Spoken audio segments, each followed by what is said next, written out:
Meus amigos, estamos aqui, provavelmente a minha última apresentação esse ano aqui no Nocaute, e eu, pensando um pouco nesse ano que termina, 1918, me lembra, ato falho, 2018, lembra um pouco a, a, a análise do Eric Hobsbawm.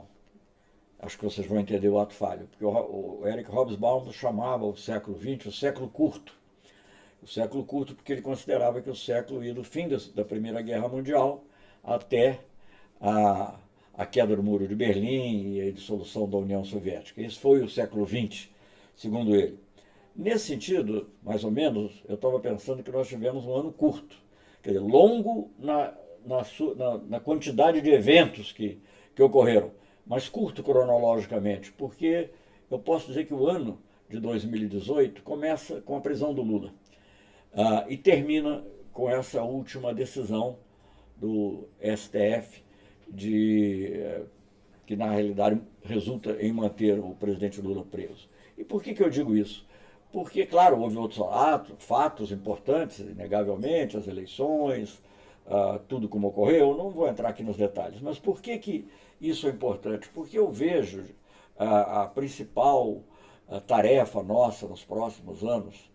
Há outras, mas a principal tarefa é de manter a democracia. Fizemos até recentemente um grande ato no Largo de São Francisco, muito amplo, envolvendo pessoas e ministros de todos os governos democráticos, ou compareceram, ou pelo menos assinaram o manifesto, de todos os governos democráticos, em prol da volta da democracia ao Brasil, da manutenção dos valores democráticos, da preservação da Constituição, dos direitos sociais e políticos ali consignados, e da liberdade de expressão, dos direitos civis, que obviamente são muito importantes para que todos os outros demais possam, direitos civis e políticos, para que todos os demais possam ser também exercidos.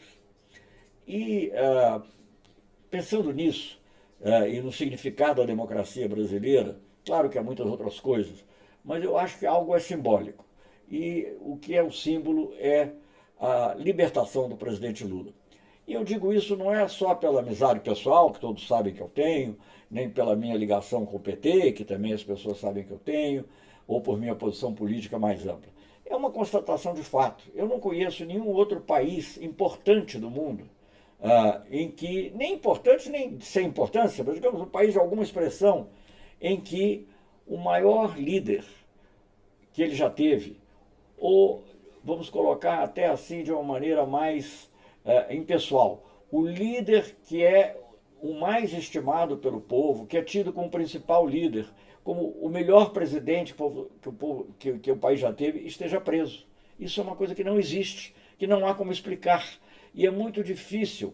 Eu já mencionei, acho outras vezes, creio que até aqui no Nocaute, a frase de um embaixador, uma pessoa conservadora, mas inteligente, que dizia que a imagem do Brasil no exterior não vai melhorar enquanto o Lula estiver preso.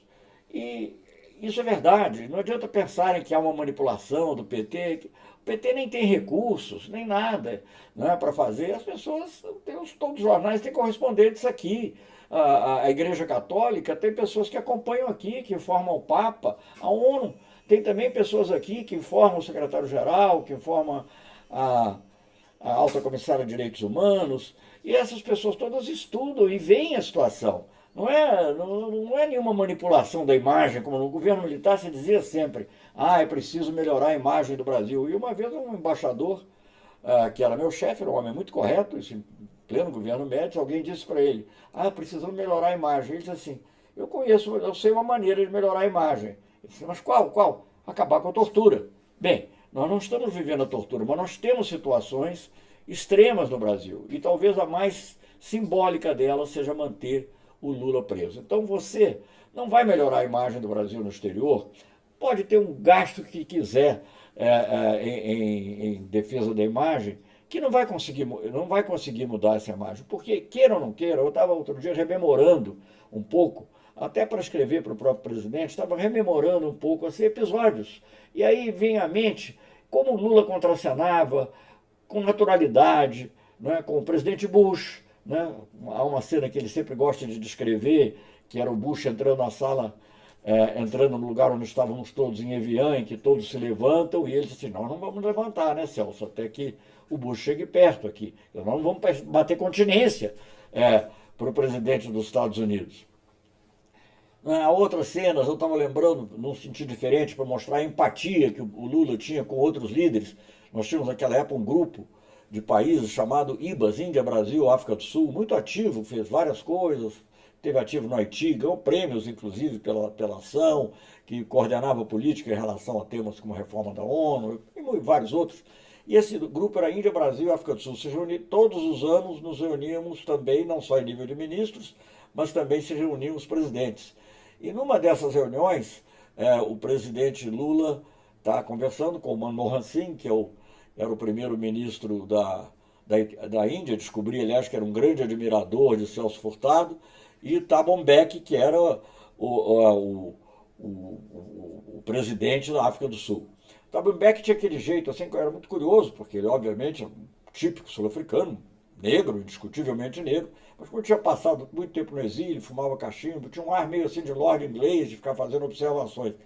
E em determinado momento, e o Singh era um homem muito retraído, era um homem muito inteligente, claro, ele não chegaria a ser primeiro-ministro da Índia se não fosse assim, um economista, muito conhecido, etc. Eu já falei que ele gostava muito de Celso Furtado, mas ele ficava assim, às vezes entrado em estado alfa, parecia, pelo menos, não ficava assim muito... E raramente ria. E uma dessas vezes em que o Lula, conversando com ele, e lá o Thabo Mbeki do lado, o Singh riu assim com uma certa liberdade, né? Abriu um sorriso grande e tal. E o Thabo Mbeki olhou para mim, se virou e disse assim, o Lula é o único que consegue fazer o Singh sorrir. Então, veja bem, essa relação, eu estou mencionando dois casos, a relação que ele tinha com Chirac, a relação que ele tinha com Putin, variado, não tinha nada a ver com ideologia, ele era uma pessoa de aproximação com o próprio Bush. O Bush aqui, quando ele tinha que dizer uma coisa, quantas conversas nós tivemos, por exemplo, sobre a rodada de Doha, comércio internacional, eram discussões amplas. As pessoas falam muito de relação com os Estados Unidos. Qual presidente brasileiro passou 5, 6 horas em Camp David, que é uma conversa de trabalho o tempo todo, não é uma coisa só de Estado, eu não estou valorizando as coisas de Estado, mas que muitas vezes é muito mais ritual, cerimônia. E Camp David não, ficaram lá os dois, os ministros, reunião de gabinete praticamente em conjunto. Em suma, o Lula é visto e era admirado no mundo inteiro, e é ainda admirado no mundo inteiro, e é um símbolo de algo que grande maioria dos políticos, social-democratas, mas mesmo os políticos de centro-direita, viam como símbolo, digamos, uma possibilidade de mudança social no Brasil, porque ninguém tem ilusão. O Brasil era visto pela mesma maneira simpática, por causa do carnaval, por causa de certas coisas, etc., mas a música, o cinema, mas era também visto, e continua a ser visto, como um país profundamente desigual. E o Lula era visto como uma pessoa que podia trazer uma reforma social importante, uma mudança social importante, como trouxe, sem mexer nas instituições, sem romper com nada, sem fazer revolução de nenhum tipo. Então, essa pessoa, ela não é só símbolo para os milhões e milhões de brasileiros que votaram neles, que receberam o Luz para Todos, que receberam o Bolsa Família, que receberam Minha Casa Minha Vida, não só para eles, para os negros que entraram na universidade, não só para eles, mas também no mundo, como uma pessoa pacificadora. Não é uma pessoa pacificadora. O Lula, eu sempre digo isso, mas eu quero insistir, o Lula recebia o Chaves, recebia o Uribe também. O Uribe é um homem de direita, até mandou um vídeo aí para essa conferência organizada recentemente dos conservadores, que parece que foi feita uma internacional conservadora, que é uma coisa nova aí no mundo. Mas, enfim, o Lula era o pacificador. Se tinha um problema interno na Bolívia, a pessoa que era chamada para ajudar no diálogo era o Lula. Se tinha um problema entre Venezuela e Colômbia, a pessoa chamada para ajudar era o Lula. Não é? E assim foi também. Por que nós fomos chamados para uma conferência de Anápolis, importantíssima conferência, com apoio de Israel, porque senão o Brasil não teria ido. Não foi só de Israel, quem convidou foram os Estados Unidos, naturalmente, a Palestina também apoiou, a autoridade palestina apoiou, mas Israel também aceitou. Por quê? Porque o Brasil era visto como um país que podia conciliar, encontrar soluções. Não é? Então, tudo isso nós vemos como parte de uma imagem que tinha o Brasil, além da pujança econômica, da redistribuição de renda, etc. e tal, como uma grande nação que apontava para um caminho democrático para se obter a justiça social e a afirmação internacional no mundo. E uma afirmação internacional que era bem-vinda, né?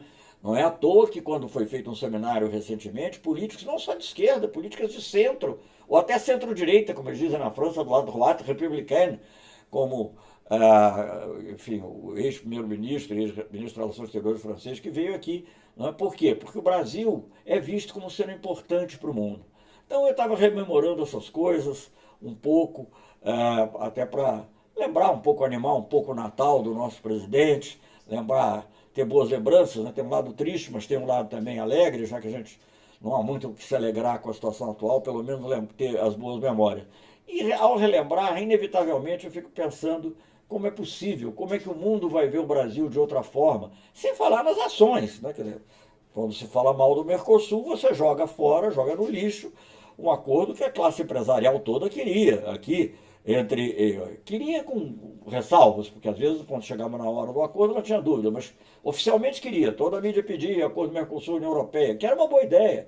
Isso, aliás, vem de muitos anos atrás, eu mesmo tinha sugerido uma Mercosul-União Europeia para equilibrar um pouco a ALCA, quando a ALCA parecia inevitável, para não colocar os ovos na mesma cesta, que nunca é uma boa receita em política internacional. Ontem até um pensador que não pode ser, um articulista que não pode ser considerado de esquerda, o Matias Spector, estava comentando isso. Nós não podemos depender só de um, você tem que utilizar até essas rivalidades que existem para tirar, não explorá-las no sentido de agravá-las, mas explorar para tirar vantagem para nós, seja dos Estados Unidos, seja da China, por exemplo, hoje em dia, ou seja da União Europeia, enfim. Então, tudo isso são coisas que nos fazem pensar, mas eu penso muito no Lula, penso muito na imagem do presidente Lula. A imagem do Brasil é indissociável da do presidente Lula, foi indissociável nos últimos anos. Tentaram manchar essa imagem com essa questão da corrupção, etc. Mas, sinceramente, no início houve até um pouco de resistência a defender o Lula, porque, não, mas é corrupção. Mas ficou tão óbvio que as acusações dele são frágeis, eu não vou entrar nem no mérito, não vamos dizer frágeis, eu não vou usar uma palavra mais pesada. Foram frágeis, e que nada comparado com dezenas de pessoas que estão soltas aí, que estão envolvidas, que têm contas fora do Brasil, que mexem com quantias enormes de dinheiro. E o Lula, o homem mais popular do Brasil, certamente o político mais popular que o Brasil já teve no mundo, preso numa cadeia, enjaulado. Então, não dá para estar feliz, mas a gente tem que esperar que 2019 melhore, mas eu acho que a gente tem que ter essa visão. Lula livre não é um slogan radical. É o contrário. Lula livre é pedir pela pacificação do Brasil, é pedir pela aceitação do Brasil no cenário internacional.